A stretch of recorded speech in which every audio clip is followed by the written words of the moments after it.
இடம் வாங்கணும் அப்படின்னு நினைக்கக்கூடியவர்களுக்கு இந்த வீடியோ. ஒரு இடத்த நீங்கள் வாங்கணும் அப்படின்னு முடிவு பண்ணிட்டீங்கன்னா அந்த இடத்த அளந்து பார்க்காம வாங்காதீங்க.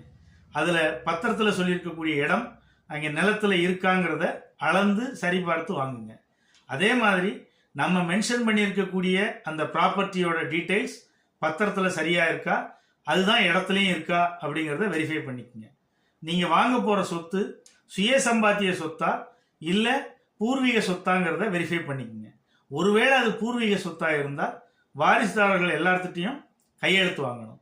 கடைசியாக ஏற்படுத்தப்பட்ட அந்த டாக்குமெண்ட்ல இருந்து 13 வருஷத்துக்காகவாவது நீங்கள் லீகல் வெரிஃபிகேஷன் பண்ணணும். அதே மாதிரி அந்த இடத்துக்கான பட்டா, சிட்டா, அடங்கல், ஏ ரெஜிஸ்டர் மற்றும் எஃப்எம்பி இதெல்லாம் சரியா இருக்காங்கிறத பார்க்காம எந்த இடத்தையும் வாங்காதீங்க.